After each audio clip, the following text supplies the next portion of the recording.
Welcome to the Tower of London. It all begins in the year 1066. The most famous year in English history. William the Conqueror has just won the Battle of Hastings and becomes King of England. But London isn't loyal yet. So what does he do? He builds a fortress on the Thames. The White Tower, completed by 1078, is a towering symbol of Norman dominance. But this is no ordinary castle. Over the centuries, the tower becomes a royal residence, a treasury, an armory, a zoo, and most infamously, a prison. Fast forward to 1483.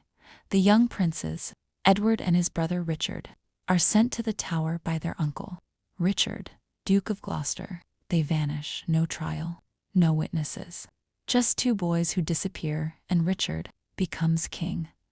The mystery of the princes and the tower still haunts us. Now we enter the most dramatic era, the Tudor period. Under Henry VIII, the tower becomes the stage for royal vengeance.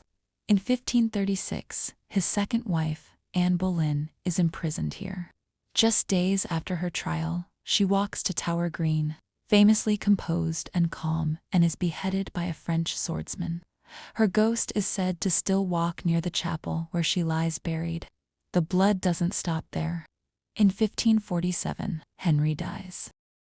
His daughter Mary I takes the throne. She imprisons her own half-sister, the future Queen Elizabeth, in the tower, who is accused of treason. Elizabeth spends 2 months fearing for her life before being released. Later, when she becomes queen, she never forgets. In 1605, the tower is again in the spotlight. Guy Fawkes, caught trying to blow up Parliament, is brought here, tortured, interrogated, broken.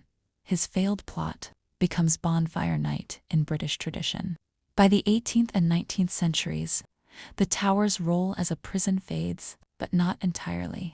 During the First World War, spies are executed here, and in 1941, during the Second World War, the tower sees its last execution, a German spy shot by firing squad. And of course, we can't forget the crown jewels.